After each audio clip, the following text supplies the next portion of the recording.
Week 1 of the 2017 NFL season isn't finished, but after Sunday's results, it's not too early to overreact to what happened in the opening games. Every team that won is not headed to the Super Bowl. Every team that lost is not headed to the number 1 overall draft pick. In some cases, there is legitimate cause for panic. In others, there is some reason to celebrate. The rest lies somewhere in between. Here's supporting or debunking the most popular overreaction for each team. More NFL Week 1 results. Highlights: Green Bay Packers 17, Seattle Seahawks 9. Seahawks, their running game still stinks, therefore their offense stinks. It was pretty much all on Russell Wilson to try to save the day, and it was a touchdownless effort. The truth is the Seahawks need to stop forcing the power rushing issue with Eddie Lacy. Chris Carson at Thomas rules when he can get back. They need to feature C.J. Prozis in the up-tempo attack that made Wilson thrive in the second half of 2015, now that Doug Baldwin and Paul Richardson are a dangerous receiving pair. It also would help if tight end Jimmy Graham, catches the ball when it's thrown to him. Packers' Dom Capers finally has the pass defense right. Mike Daniels and Nick Perry led the team's strong pressure against Seattle with 112 sacks each, but there are still real concerns in downfield coverage. Those will be tested against the Falcons next Sunday night. Carolina Panthers 23, San Francisco 49ers 3. 49ers. So much for Kyle Shanahan's offensive genius away from the Falcons. San Francisco lost the debut of its new head coach, but new starting QB Brian Hoyer and the rest of the team's wholesale new parts at wideout Pierre Garçon, Marquise Goodwin, Trent Taylor, tight end George Kittle, running back Matt Breida and fullback Kyle Juszczyk weren't as lost as the score indicates. There were a lot of disconnects, as everything beyond holdover feature back Carlos Hyde was out of sync. The versatile talent and depth will lead to big plays and better days soon. Panthers' Cam Newton still looks off in this offense. Newton passed the century mark in passer rating and adjusted well to throwing more to a dynamic running back in rookie Christian McCaffrey. But beyond the familiar outside scoring bomb to new deep threat Russell Shepard, he couldn't get anything going to his wideouts and tight end Greg Olsen. The Panthers didn't run as efficiently as they can with McCary and Jonathan Stewart. Once that comes, helped by being less tentative with his running, Newton can be more MVP-like overall. Dallas Cowboys 19, New York Giants 3. Giants Eli Manning and this offense is clueless without Odell Beckham Jr. The line remains is awful, and the running game is non-existent. Turns out their passing game can go into the tank, too, with nobody picking up the pieces for OBJ. Sterling Shepard, Evan Ingram and Shane Vereen flashed only as checkdowns, and Brandon Marshall was checked out for most of the game.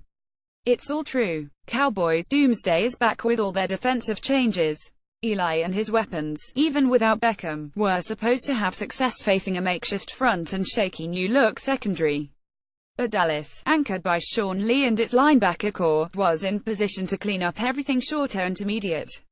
The Cowboys are set to be overachievers again but will struggle against better pass protection units that can push the ball downfield. Dark setup for huge Year 2 Los Angeles Rams 46, Indianapolis Colts 9. Colts. This team is really nothing without Andrew Luck and Vontae Davis.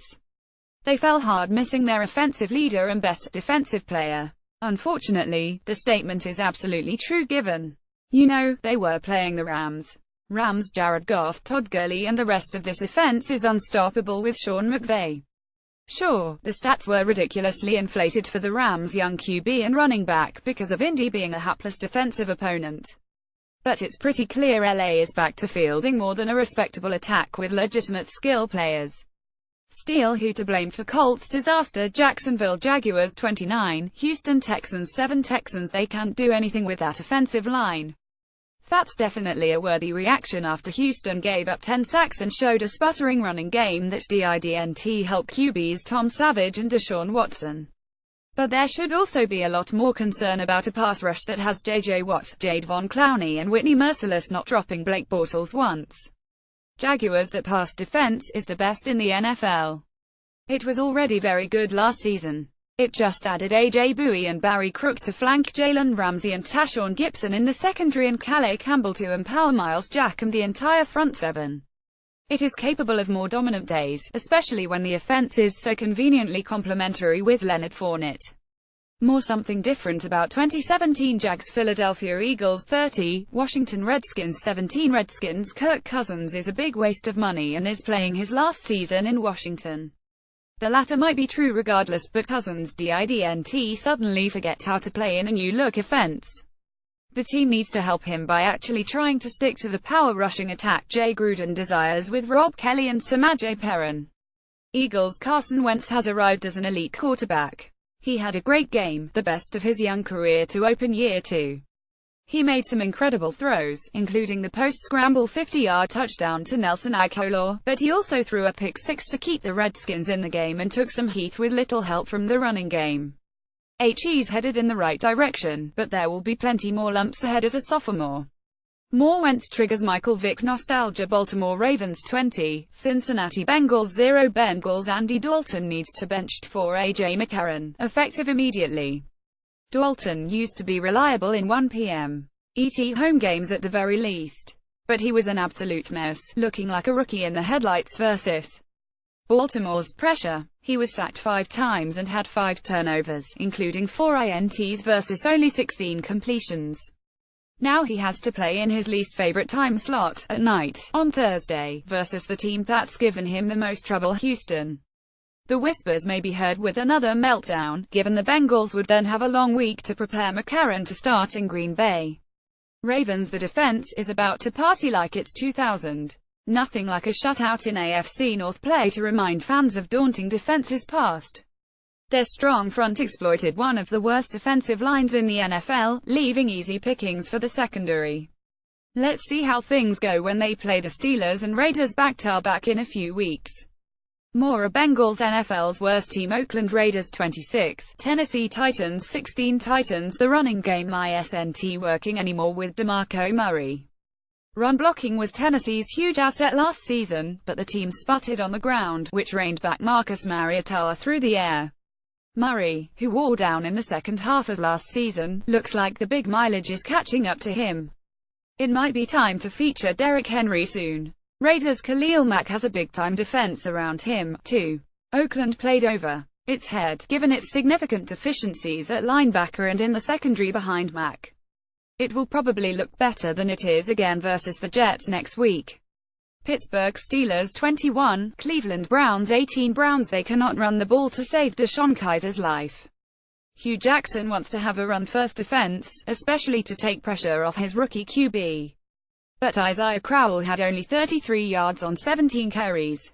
The Steelers, however, have a stonewalling run defense and were geared up to try to make Kizer beat him, which he almost did. Crowell can expect more loaded boxes until Kizer can find his groove on deep shots. Steelers: Le'Veon Bell is out of shape and overpaid. They were supposed to run away from the Browns with the rested Bell pounding out big yardage all afternoon. So much for volume. He got only 13 touches and managed only 47 yards. Chalk it up more to rust for now, but the heat is on Bell to rebound against a tough Vikings defense at home next week. More can Kizer end Browns QB misery. Detroit Lions 35, Arizona Cardinals 23. Cardinals: Carson Palmer is done. Palmer had an awful game against a pass defense he should have lit up.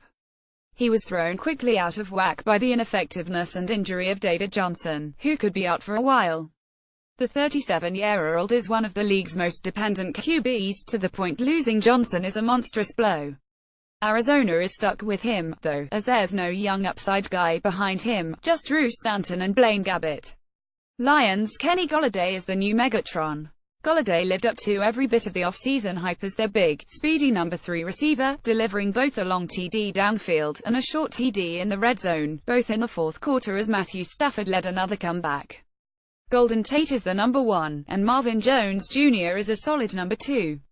Golladay is just another way for Stafford to earn his money spreading the ball around, a testament to the growth of the Lions' highly paid QB. Atlanta Falcons 23, Chicago Bears 17. Bears: Tarik Cohen, you're ridiculous. Jordan Howard had a strong opening to his sophomore season as the lead bear in the backfield, but he got company from a small school little guy. Cohen 13 touches, 113 yards, TD outproduced Howard 16 touches, 62 yards, TD in his NFL debut. With wideout now a total mess for the Bears minus Cameron Meredith and Kevin White, Cohen will remain the co-focal point of the offense with Howard because of his speed, quickness and versatility for the passing game. Falcons: this defense isn't really good again.